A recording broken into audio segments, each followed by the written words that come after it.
ये जो वीडियो है अपना खरपतवार नियंत्रण है, कक्षा 12 कृषि विज्ञान का है। तो देखो किस प्रकार से हम खरपतवार का नियंत्रण कर सकते हैं। खरपतवार नियंत्रण के सबसे पहले है सिद्धांत। पहला है खरपतवार की प्रकृति। हमें देखनी होगी खरपतवार जो है उसकी प्रकृति या नेचर कैसा है। जो रेगिस्तान है, हम राजस्थान की बात करेंगे तो रेगिस्तान में जो खरपतवार होता है तो ऐसे प्लेटफॉर्म पे होता है कि जल की यहाँ कमी होती है। जल की क्या होती है, यहाँ पे कमी होती है। अब जल की कमी को ध्यान में रखते हुए हमें यहाँ स्टडी करनी होगी। कैसे? रेगिस्तान में जो खरपतवार है उसकी रोकथाम के लिए यदि खेत में पानी भर दे तो वे नष्ट हो जाएंगे। जलमग्न भूमियों के खरपतवार नष्ट करने हेतु खेत को हमें खुला छोड़ना होता है। अर्थात जो खेत है उस खेत के अंदर चारों तरफ बेड़ बना करके, राजस्थान में पानी की कमी होती है और पानी की कमी में घास फूस उगता है, तो इसको हमें कंट्रोल करने के लिए क्या करना होगा, इस खेत में अगर पानी भर देंगे तो जो कम पानी या बिना पानी में उगने वाली घास है वो ज्यादा पानी के अंदर जन्मित नहीं होगी, मतलब उगेगी नहीं, और जब वो नहीं उगेगी तो खरपतवार से बचा जा सकता है। दूसरा, खरपतवार अगर कहीं ज्यादा पानी वाली जगह जो उगते हैं उसको कैसे कंट्रोल करें। अर्थात जैसे मान लो कि ज्यादा पानी वाली जो फसलें हैं उनमें खरपतवार से हमें बचाव करना है, नियंत्रण करना है, तो उस खेत को खाली छोड़ देंगे, पानी हटा देंगे। ये खेत है, इसमें से पानी को हटा देंगे। अब जब पानी होता है तब खरपतवार यहाँ उगता है। अब जब हम पानी हटा देंगे तो धूप जो होगी उस धूप से वहां सूखा हो जाएगा और सूखे में वो घास फूस नहीं उगता है। इस प्रकार से हम सूखे में खरपतवार से बच सकते हैं। दूसरा है खरपतवारों के जीवन चक्र से देखो कैसे नियंत्रण होता है। 1 वर्षीय खरपतवारों को फूल आने या बीज बनने से पहले ही नष्ट कर देते हैं। अगर खरपतवार जो पौधा है, जैसे मान लो बढ़त हो रही है, उसकी बढ़त के अंतिम समय वो परिपक्व होकर के बीज निर्माण करता है। खरपतवार क्या करता है? बीज निर्माण करता है। बिल्कुल इजी विधि है। तो हम क्या करेंगे, उस खरपतवार को बीज बनने से पहले क्या कर देंगे, नष्ट कर देंगे। अर्थात जड़ में से उखाड़ करके किसी जंतु को खिला देंगे। क्या कर देंगे? किसी जंतु को। अगर जंतु नहीं खाता है तो क्या करेंगे, सुखा करके जला देंगे। क्या कर देंगे? सुखा करके जला देंगे। बात समझ में आ गई? तो इस प्रकार से खरपतवार से हम बच सकते हैं, हमारे पौधे जो हैं वो बच सकते हैं। किस प्रकार से? जो पौधे हैं वो परिपक्व होते हैं और बीज बनता है, बीज बनने से पहले ही उसको उखाड़ करके या तो जला देंगे या जंतुओं को खिला देंगे। इस प्रकार भी हम खरपतवार से फसल की रक्षा कर सकते हैं। अगला है सुषुप्ता अवस्था का ज्ञान। देखो ये सुषुप्ता अवस्था क्या होती है, जैसे हम सोते हैं ना वैसे पेड़ पौधों के बीज भी सोते हैं। समझ गए बात को? जैसे गेहूं आज बोरियों में पड़ा है वो सो रहा है आराम से। अब उसको हम अंकुरित कैसे करते हैं? अंकुरित जब हम भिगोते हैं, जैसे चने को भिगोते हैं, मोट को भिगोते हैं, तो उग जाते हैं, उसके अंदर जड़ी विकसित हो जाती है, छोटी छोटी पत्तियां बन जाती है। तो सबसे पहले जड़ दिखाई देती है अंकुरण के समय, उस बीज के अंदर जब भिगोते हैं और कपड़े में बांध करके छोड़ देते हैं ना, तो जड़ निकल, उससे ही हम क्या बोलते हैं, अंकुरण बोलते हैं। क्या बोलते हैं? अंकुरण। अर्थात सुषुप्ता अवस्था है वो नष्ट हो गई और बीज क्या हो गया, अंकुरित हो गया। तो इस प्रकार से देखो क्या करेंगे हम, कुछ खरपतवारों के बीजों की सुषुप्ता अवस्था लंबी अवधि तक होती है। सुषुप्ता मतलब बहुत लंबे समय तक खरपतवार का बीज सोया ही रहता है, अंकुरित नहीं होता है। क्या नहीं होता है? अंकुरित नहीं होता है।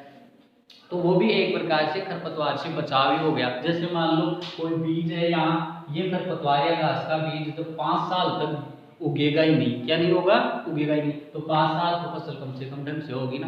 तो ये इस प्रकार का सुषुप्ता अवस्था से भी हमें फायदा मिलता है। जैसे कोई आदमी है गार्ड है, वो अगर सो जाए तो चोरी आसानी से हो सकती है ना।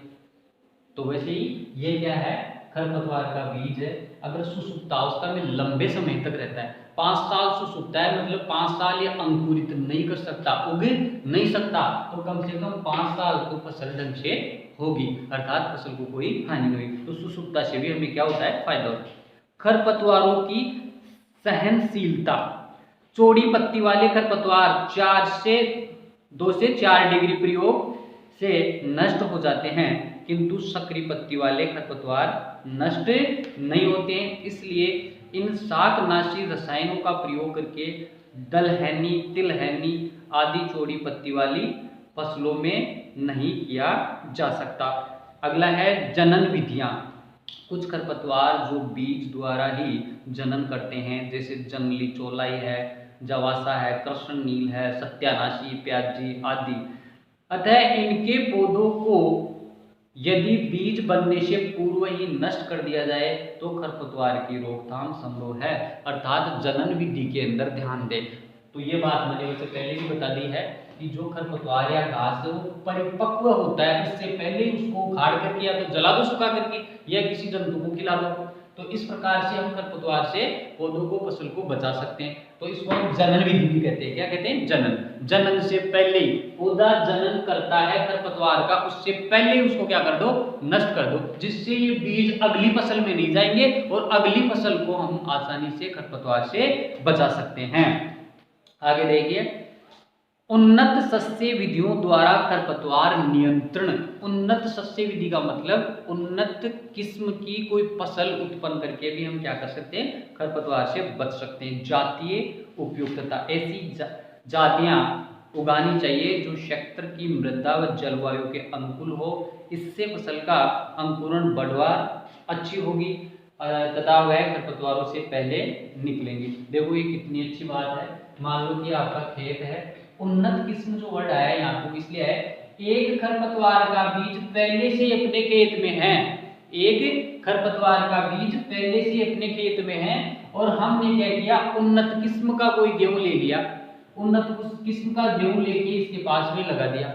अब यहाँ कंपटीशन हो गया कि जो न्यूट्रिशन है जमीन के अंदर और नमी है उसको पहले कौन लेगा? उन्नत किस्म का जो गेहूं लिया है ना हमने, ये उन्नत किस्म का होने से नीचे से न्यूट्रिशन लेके इससे पहले ग्रो कर जाएगा। किससे? जो आपके पास वाला जो खरपतवार का बीज है इससे पहले। एक बार जो ऊपर आ गया वो फिर इसको कभी ऊपर नहीं आने देगा। क्यों? क्योंकि सूर्य का जो प्रकाश होता है वो अगर ये रोक लेगा तो इसमें प्रकाश संश्लेषण कम हो जाएगा और इसकी ग्रो रुक जाएगी। ग्रो रुक जाएगी तो जड़ भी विकसित कम होगी और नीचे से अवशोषण भी क्या होगा? कम होगा। बात समझ में आ गई? तो ये हमेशा एक बार जो यहाँ नीचा रह गया या अल्प विकसित रह गया वो हमेशा अल्प विकसित रहेगा।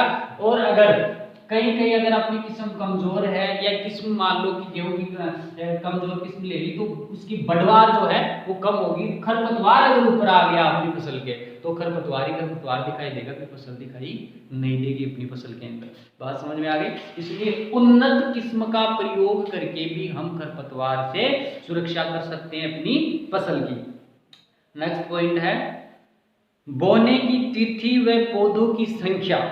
फसलों की सही समय पर बोने से बढ़वार सर्वाधिक होती है, देर से बोने पर बढ़वार कम होती है। अगर फसल को बोना हो तो जो सही समय होता है अक्टूबर नवंबर या फिर जिस फसल का जो ऋतु के अंदर समय होता है निश्चित, अगर उस समय पर उस फसल को बोया जाए तो बढ़वार का मतलब ये ग्रो अच्छी होती है, खरपतवार से पहले बढ़ जाती है। और अगर अपन ने लेट बो दी फसल को, अक्टूबर में बोने वाली को अगर हम कहाँ बो रहे हैं? नवंबर दिसंबर में बो रहे हैं, तो उसकी बढ़वार कम हो जाएगी, अर्थात ये फसल कम बढ़ेगी और वो घास ज्यादा बढ़ जाएगा। तो ये भी एक ध्यान रखने वाली बात है खरपतवार से सुरक्षा के लिए। खरपतवारों का प्रकोप अधिक होता है खरीफ में। मानसून आगमन से कुछ समय पूर्व बुआई कर देने से खरपतवारों का प्रकोप कम हो जाता है। मानसून आगमन से अगर पहले अपनी फसल उग जाए, क्योंकि मानसून देख करके खरपतवार घास फूस ज्यादा होती है, तो मानसून से पहले अगर हमने अपनी फसल बो दी तो खरपतवार जो है उसका प्रकोप कम हो जाएगा।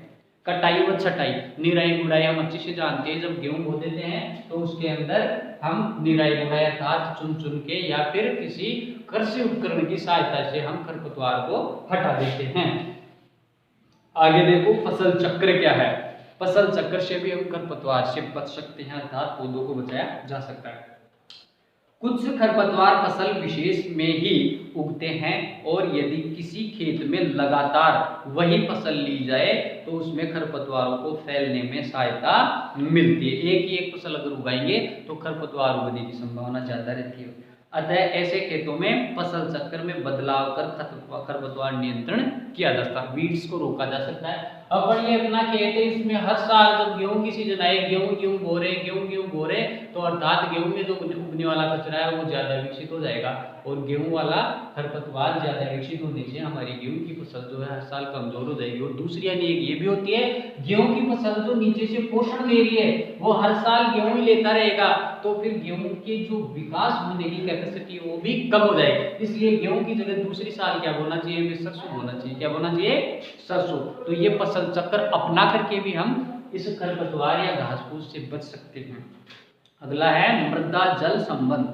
फसल को उसके मृदा व जल संबंधी आवश्यकता के अनुसार ही उगाना चाहिए, इससे वह अधिक ओजपूर्ण मतलब गुणवत्तापूर्ण और ज्यादा विकसित होगी और उसमें खरपतवारों से प्रतियोगिता करने की अधिक शक्ति होगी। अपनी जो जमीन है, भूमि है, इस भूमि के अंदर उस फसल को बोना चाहिए जो फसल क्या हो, गुणवत्तापूर्ण हो। क्या हो, गुणवत्तापूर्ण। अर्थात इस फसल के लिए जमीन जो है, भूमि जो है क्या होनी चाहिए, आवश्यक जो पूर्ति, जैसे पीएच मान आ गया, पौष्टिक मिट्टी आ गई, जैसे पौष्टिक में आ गई जैसे आयरन है या मैग्नीशियम है या कैल्शियम, आवश्यक पोषक तत्वों की उपलब्धता उस मिट्टी के अंदर। इसके अलावा मिट्टी चिकनी है, बलुई है, कौन सी है, वो मिट्टी जो इस पौधे को चाहिए उसी मिट्टी में उस पौधे को लगाओ, जिससे वो पौधा खरपतवार या घास से जल्दी ग्रो करेगा। अगर हम उस पौधे के लिए जो आवश्यक मिट्टी है, जैसे गेहूं के लिए दोमट मिट्टी है, गेहूं के लिए दोमट मिट्टी है, तो इस गेहूं को दोमट मिट्टी में लगाएंगे ना तो गेहूं जल्दी उग जाएगा और खरपतवार जो घास है, वीड्स है, वो धीरे उगेगा।